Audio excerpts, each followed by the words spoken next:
Una Bose is an award-winning advertising professional, writer, poet, editor, and reviewer.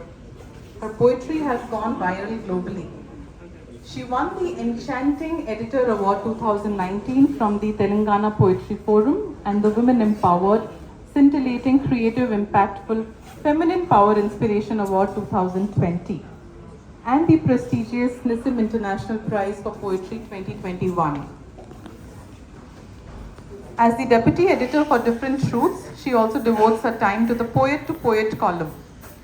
Una has been the brainchild behind the vast body of iconic advertising campaigns and brand work. Una's campaigns have won both Indian and global creativity awards, and some are even industry case studies. Una believes that soulful poetry and gooey chocolate can fix everything. So here, it's over to you for some soulful poetry, Una.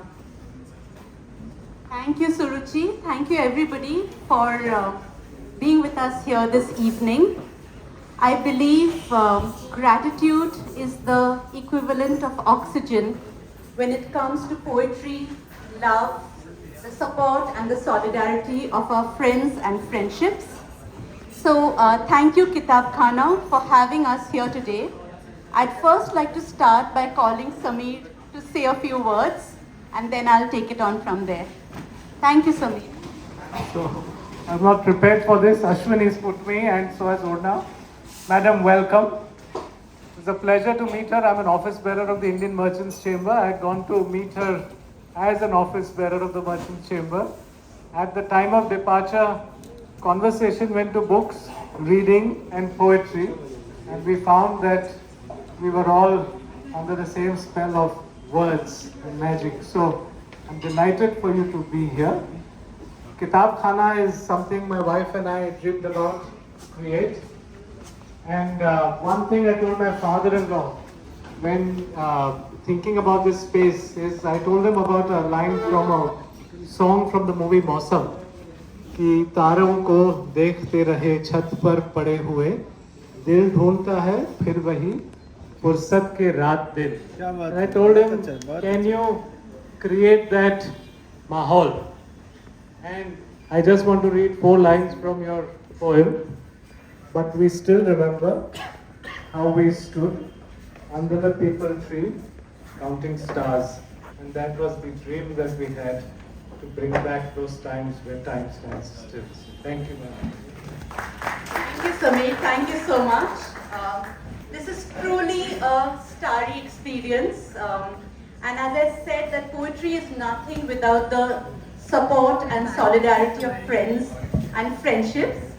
So I'd like to start by thanking a few people who will read with us today.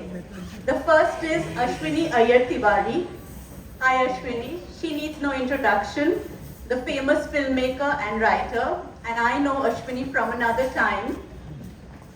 Also along with Ashwini, Satyam Thakur and Suruchi Chaudhary will be reading for us. And I'd also like to mention that both Geetha and I are deeply touched by the effort that some of our friends and poets have made to come and be with us here today. Anjali Purohit, Menka Shivdasani, Anju Makhija, Ashwini Kumar and Paramita Mukherjee Malik. Thank you so much. This means deeply to both of us. And now, what is an evening of poetry if we don't kickstart it with a poem? So, the ones who have the book, Geetha's book, I will be reading a poem called Windows. I hope you can hear me. Yeah, I'm clear? Okay. So I will be reading a poem called Windows, which is on page 45. And I'll tell you why I chose to begin with Windows soon after.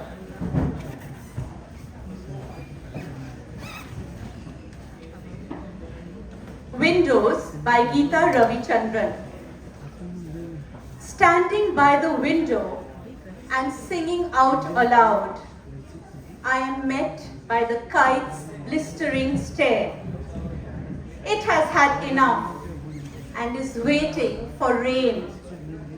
The sky darkens lazily. Birds drape themselves on cable TV antennae, choking rooftops in the posture of those who have no need to justify what they do with their time.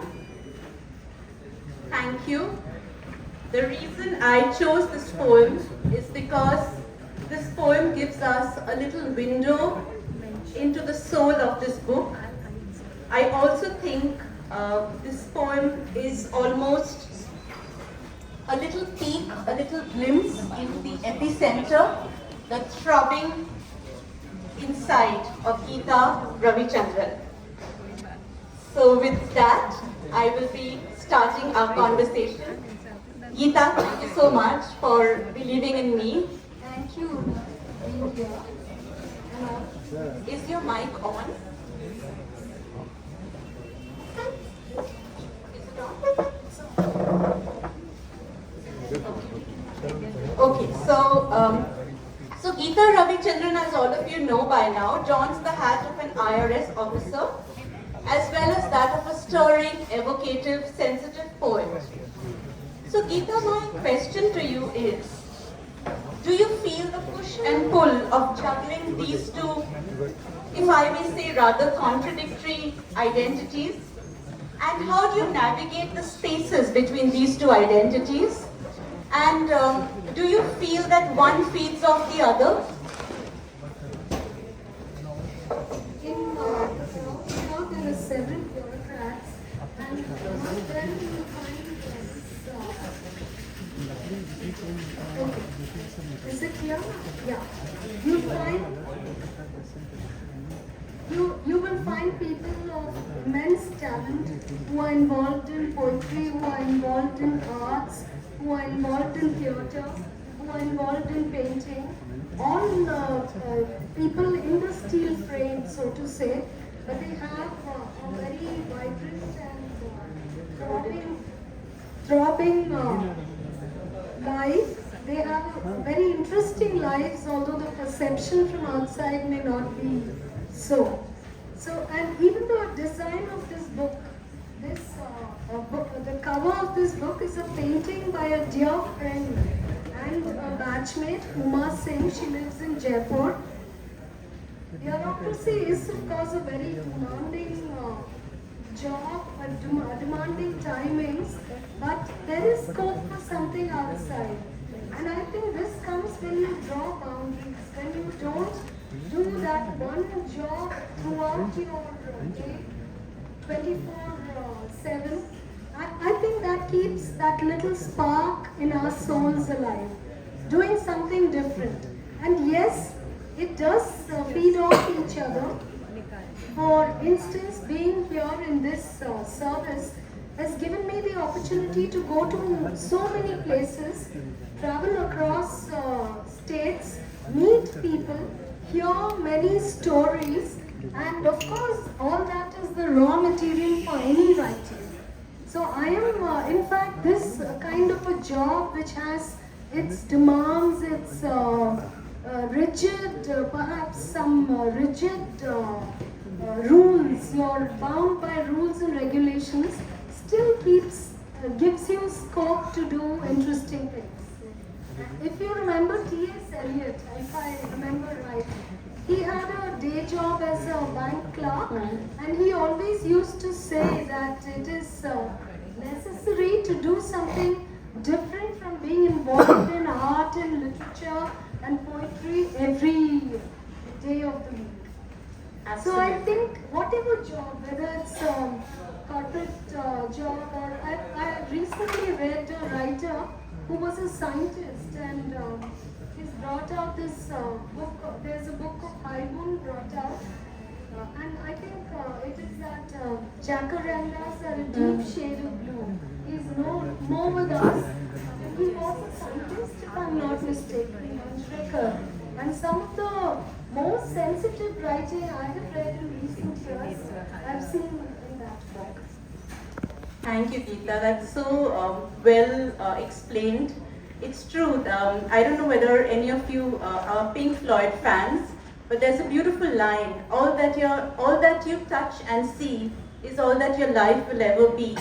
So Geetha, I do believe that with you being a bureaucrat and your many years of serving for the government of India, you've touched and you've felt and you've seen many lives, and which I think pours out in poetry. So thank you for that lovely answer. And now to get back to more of poetry, I think whether we read poetry or write poetry or don't do anything, read, don't write, but we still want to understand how is poetry born? Where does poetry germinate from? And if that is the case, then Geetha, please tell us what do you think were the earliest influences of your life? You know, people, places, authors you read, poets you read, socio-political milieu, institutions. What were those influences that somehow, slowly but surely, shaped and molded you into the poet that you would become as life would unfold itself?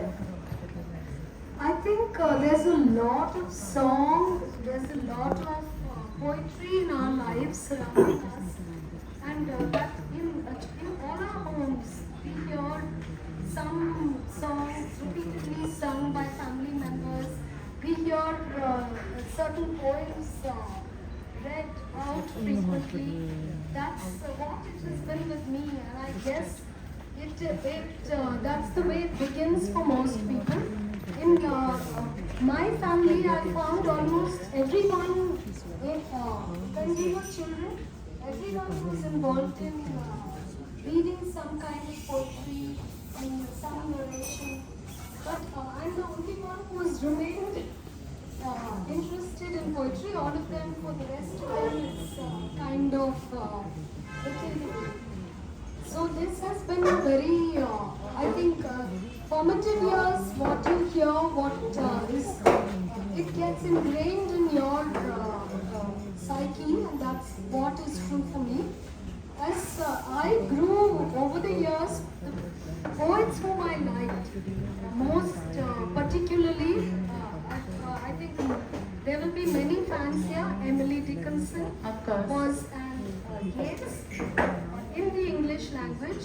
In other languages, in Tamil, I've read Anna. She's a mystic poet of the 7th century, and her poetry, although it is devotional, is full of rich imagery. The imagery is so vivid, so visual, and that's what stays after everything. So I have read a little of the Sanskrit shlokas of Adi Shankaracharya, and I find even there rich imagery, very, although it may be devotional or it may be Advaitic Vedanta, the way it is written about or it is spoken about, something that leaves a lasting impression. So I think, but my all-time favorite is Emily Dickinson. Lovely. So it's beautiful that you speak about Emily Dickinson, because she does talk about dwelling in possibilities, and I think poetry is at the end of the day about opening up to possibilities. So as we speak about possibility, I can't somehow not ask you about technology, and I've been doing a lot of thinking myself. I think technology helps us all to multitask, and yet I think that all of us here will remember Twinkle Twinkle Little Star, our nursery rhymes that we learned decades back. And yet, if you ask me in all honesty about a Facebook post or an Instagram post that I read this morning, hand on my heart, I can't tell you, I can't remember what I read. So what does it say? Does it say that we are in this era of the shrinking attention span? And if that's so, then Geetha, you must talk about what you feel about social media, the cognitive overload, and this era of the shrinking attention span that we all find ourselves in. I think shrinking attention span, you get more, you get to actually experience more of it as you grow older. And but I have found social media, yes, social media is the idea of scrolling through posts without actually getting anything out of it, or being driven by the compulsion of your peers to like or to comment on something. It's just overwhelming. I have no idea, I have not arrived at any secret mechanism how to kind of keep it at bay, except maybe not go on to social media for a few days. But having said that, there is also a good side or a very valuable connect we have. I think people like me and all the poets here would not have connected but for Facebook. That has been one big advantage. I would not have connected with my publisher but for Facebook. So there are advantages of social media, but it has, I think, the right use or the way where to draw the line is something each one has to do for themselves. And if you look at the younger generation, you know, the children of the 20s, most of them are off many forms of social media. They have other forms of communication to which we are not privy. But they know what to do and how to keep away from us. And I think that is also something that's emerging these days. Yes, that's so true.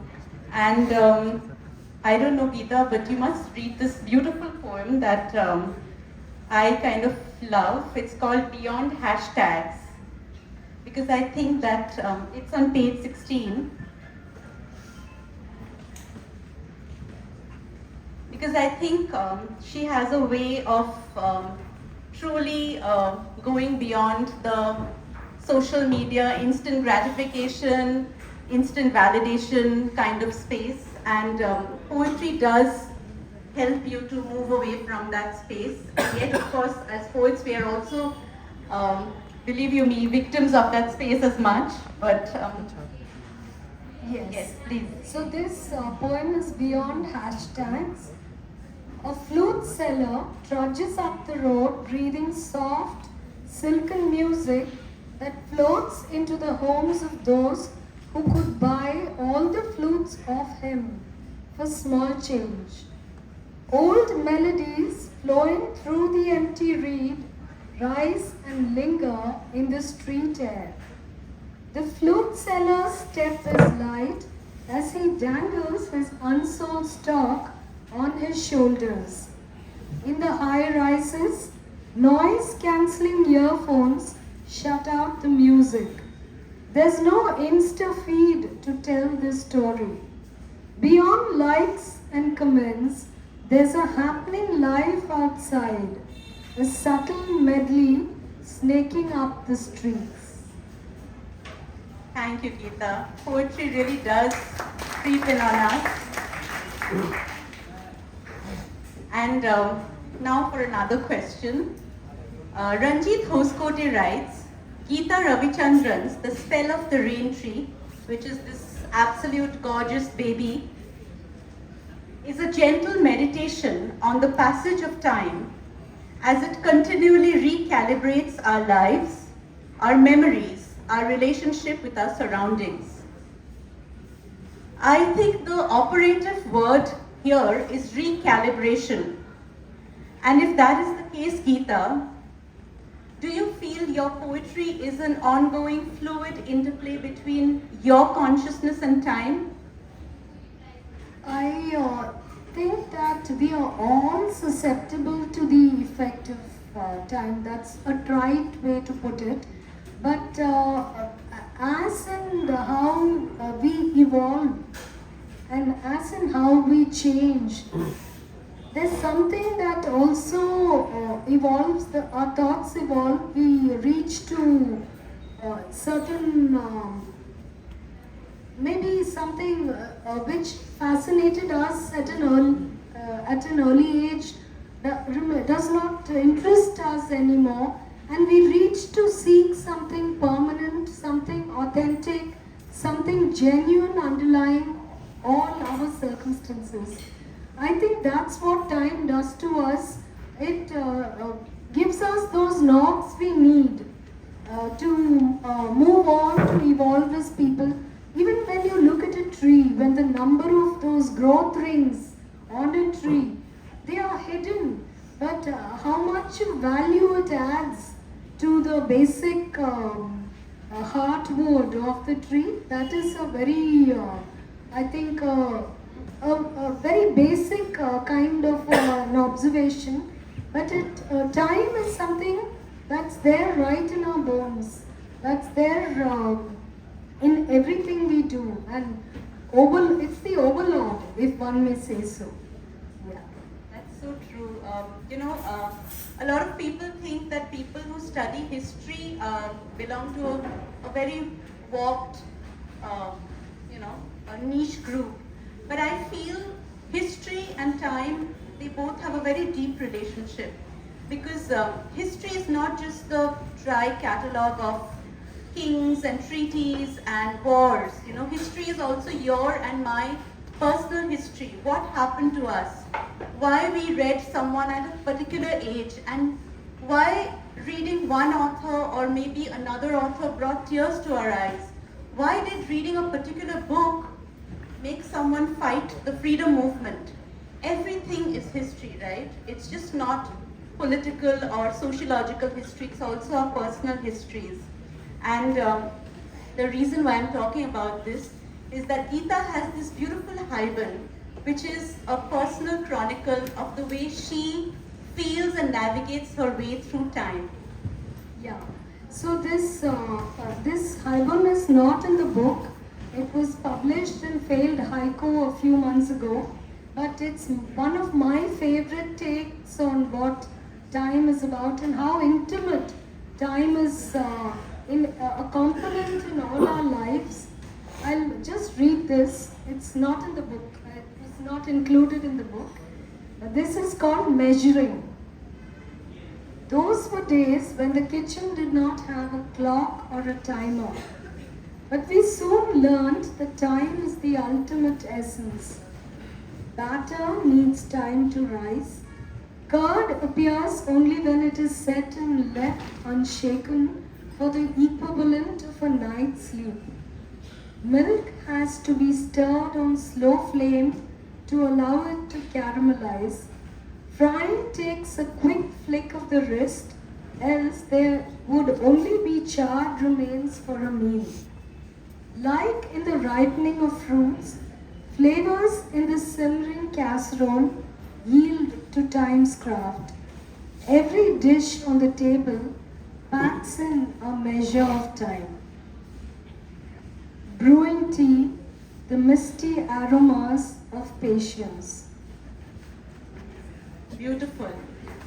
So that was the haibun on time and the miracle of the moment.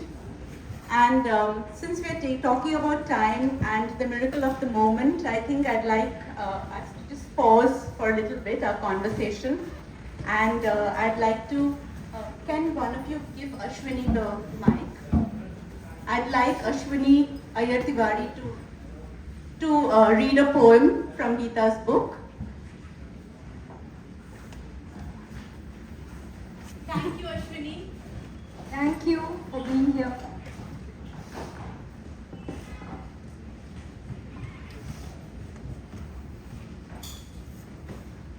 Listen. That was too loud.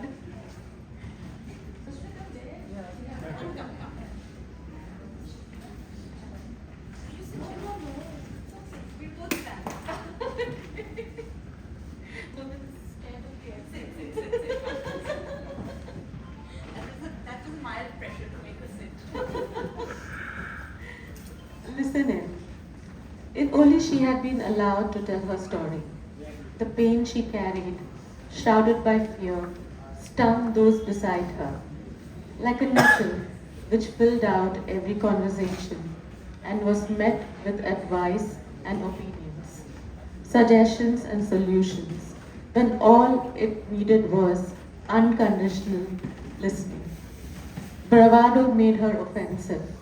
If only there had been someone who had locked eyes with her and did not yank her off her rocking horse, she may have healed.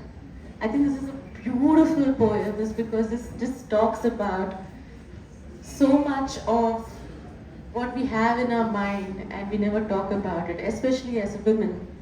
Um, you will always ask, how are you? And even if she's not fine, she will say, I'm fine, everything is okay. Everything is okay. And patriarchally, and now things are changing, now we want to speak our mind, but still I think we take 1,000 times to keep thinking that should I say or should I not say, because we as human and also as a woman would always want to think of what the other person is thinking and what he or she would feel. Is my family happy? Is my colleagues happy? Is my children happy? And it's okay. I can take the back seat and keep my thoughts to myself. So I think Geetha ji, this is a really beautiful poem because it just talks about the silent woman who is waiting to be heard. Yes. I would really like to know your thoughts on this. Thank you. Actually, yes, I think that we are on being oriented towards problem solving, towards getting things done or getting over with it. We don't pay enough attention to the nuances of a person's voice, especially a person who is in distress or who has some kind of a problem. Everyone else is the doctor around.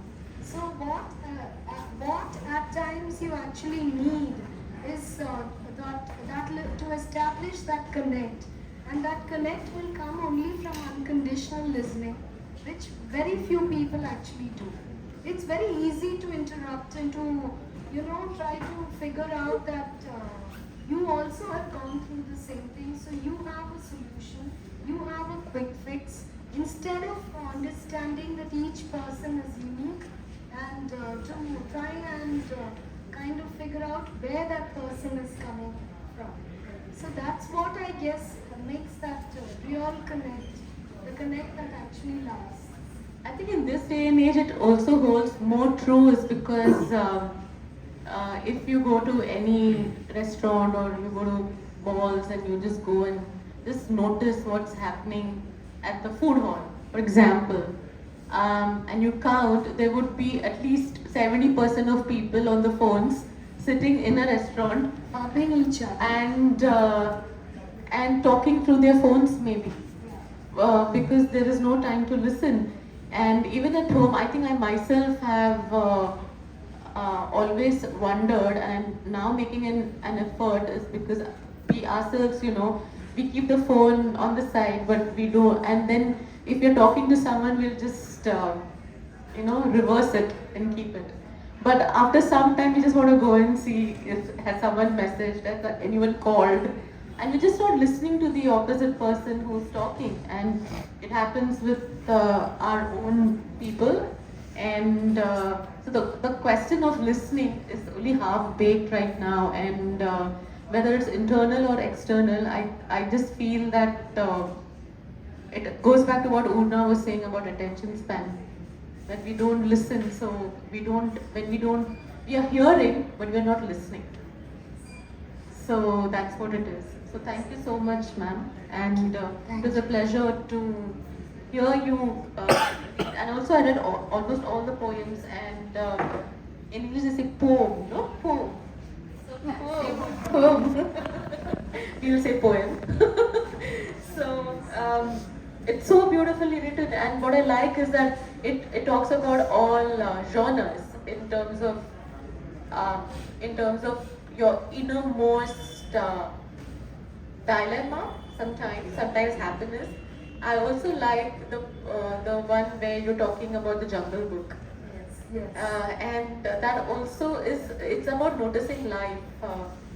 And Una was talking about Instagram and Facebook, and there are a lot of poets on Instagram, on Facebook. There are poems on Instagram.